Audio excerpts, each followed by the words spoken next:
Assalamualaikum warahmatullahi wabarakatuh. Kami dari kelompok 25 akan mempresentasikan mengenai Cloud Computing Based ERP System Optimized, a solution for cross-functional enterprise systems. Sebelum kita menjelaskan, izinkanlah kami untuk mengenalkan diri kami masing-masing. Perkenalkan, nama saya Muhammad Bintang Jolidin Rumi dengan NIM 187251111. Saya dari Sistem Informasi 25 SI2. Perkenalkan, saya Muhammad Safar Mana Pramudia, NIM 187251112. Oke, mari kita mulai dari yang pertama yaitu Introduction and Background of ERP. Next, ERP as a cross-functional enterprise system, yaitu Enterprise Resource Planning atau ERP is an integration system designed to manage and automate various business functions across departments. Next, the role of ERP in digital transformation. Yang pertama, strengthening and standardizing business process, yaitu cross-functional integration, serta standardized process. Yang kedua, cloud computing support, yaitu dynamic scalability, global access, serta reduce operations cost. Yang ketiga, integration of AI, analytics, and machine learning. Yang keempat, organizational security and readiness, yaitu data security issues serta companies readiness. Serta yang terakhir, external impact and collaboration. Next. Kita masuk ke identification of problems. The main problems of traditional ERP, yang pertama scalability and flexibility limitation, yang kedua bad user experience, yang ketiga complexity of enterprise implementation and adaptation, yang keempat difficulty in integrating data, yang terakhir mobile access limitation. Next, research purpose. Yang pertama, enhancing ERP functionality through cloud computing. Yang kedua, implementation of microservice architecture. Yang ketiga, user interface optimization and responsive layout. Yang terakhir, big data analysis tools integration. Lalu ada cloud computing methodology.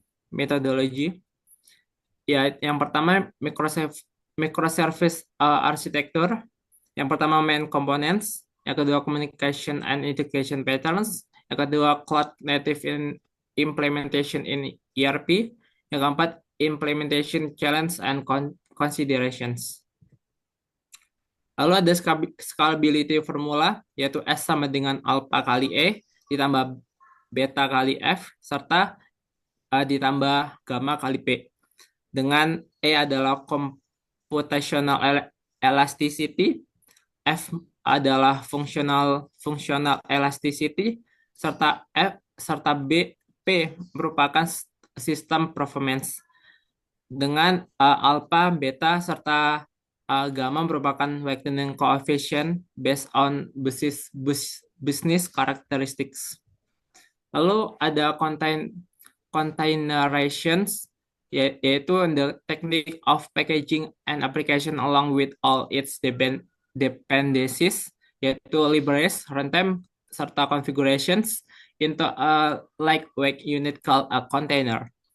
Containers run in isolation on top of the host operation system, allowing it to run consistently, whether on a developer's laptop, on-premises server, or cloud platforms. The role of containerization, yang pertama Docker image, yang kedua container runtime, yang ketiga orchestration atau Kubernetes, yang keempat CI/CD pipeline, yang terakhir service mesh. Lalu ada strategic benefits of containerizations. Yang pertama portability, yang kedua realize speed, yang ketiga granular scalability, yang keempat error isolation, serta environmental consistency. Lalu ada responsive layout implementation. responsive design techniques, the techniques used to dynamically adjust the ERP user interface atau UI on device with different screen size, resolution, and orientation aims to create a consistent and optimal user experience on desktops, tablets, and smartphones with while still leveraging the advantage of the infrastructure. Yang pertama, the main component, yaitu fleet grid layout. Yang kedua, media queries. Yang ketiga, flexible image and media. Yang terakhir, components based UI atau reusable UI components. Yang kedua, ada impact on user experience. Yang pertama, faster access time. Yang kedua, productivity reduce, serta infrastruktur cost.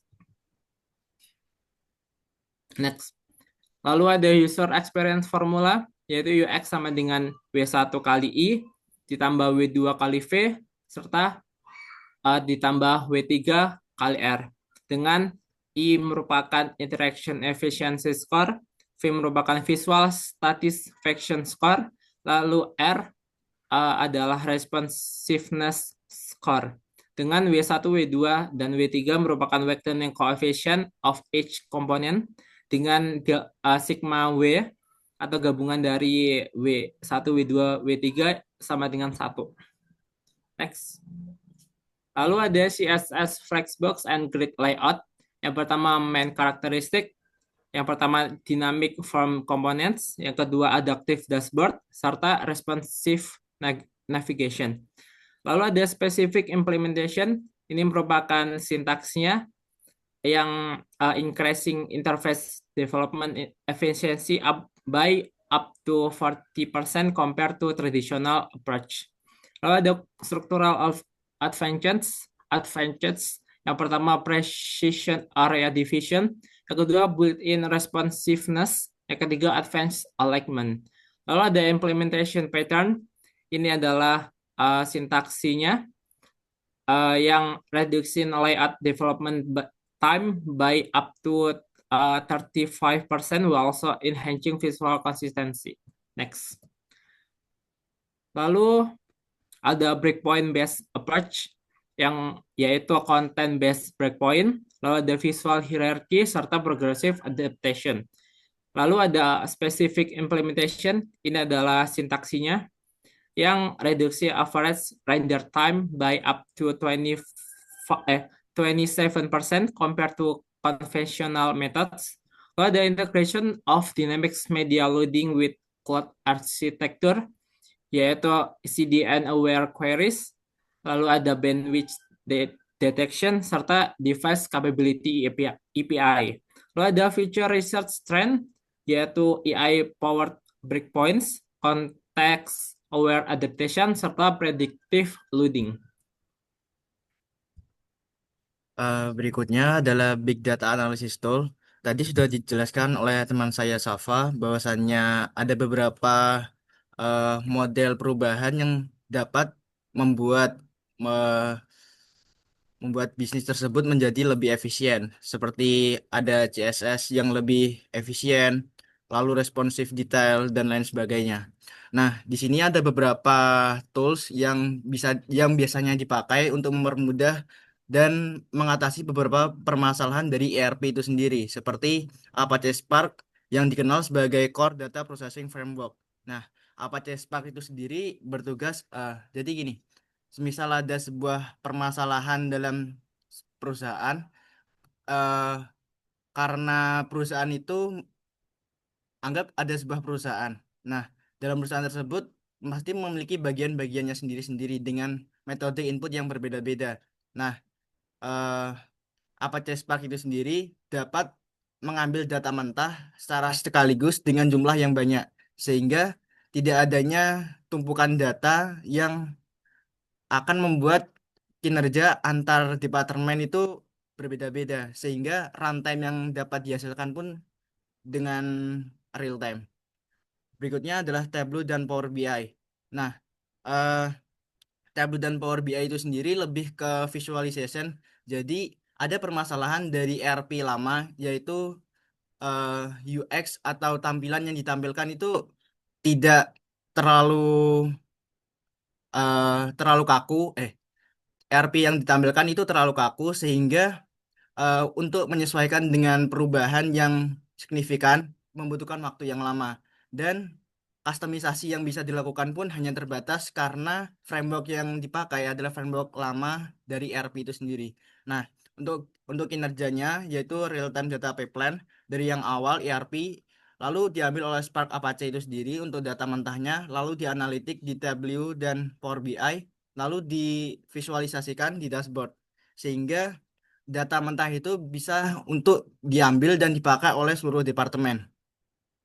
Nah, untuk improvementnya itu sendiri ada dalam grafik berikut, di mana respon time before-nya sebesar sebesar 91,6 milisecond. Mungkin terdengar mungkin terlihat sangat kecil di mana kurang dari 1 second, akan tetapi bagi perusahaan besar atau perusahaan yang memiliki ERP yang memiliki milisecond sebesar 91 milisecond itu akan memiliki masalah di mana ketika mereka mau menginput dengan berselingan dengan orang lain.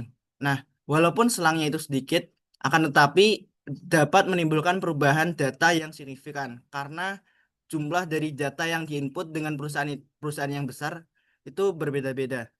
Nah, dengan improvement 16,5% lebih cepat dengan menggunakan Spark Apache tadi. Berikutnya adalah sistem stability, di mana sebelumnya terdapat crash out sebesar 4,2% sehingga bisa ditekan menjadi 2,4%. Improvementnya adalah 43% pengurangan crash. Selanjutnya data processing, di mana yang sebelumnya 16 GB bisa menjadi 23 GB, di mana itu adalah peningkatan sebesar 44%. Nah, dari data tersebut, selain di operasionalnya, itu juga akan berdampak kepada decision making dari sebuah perusahaan. Seperti dengan adanya respon yang cepat, maka akan menimbulkan real time analysis dan pengelolaan data yang lebih cepat pula, sehingga pengambilan keputusan bisa lebih cepat dan data yang tersebar bisa termanage dengan baik. Nah, secara keseluruhan, implementasi ERP berbasis cloud computing ini telah terbukti meningkatkan efisiensi operasional dan memperkuat kemampuan dukungan pengambilan keputusan perusahaan. Penelitian ini telah berhasil menghadirkan solusi inovatif untuk mengatasi berbagai permasalahan yang dihadapi oleh sistem ERP tradisional. Melalui implementasi arsitektur berbasis cloud computing, kami berhasil meningkatkan fungsionalitas dan kegunaan sistem ERP secara signifikan. Nah, mungkin cukup sekian dari kami kelompok 25. Atas kurang dan lebihnya kami mohon maaf. Assalamualaikum warahmatullahi wabarakatuh.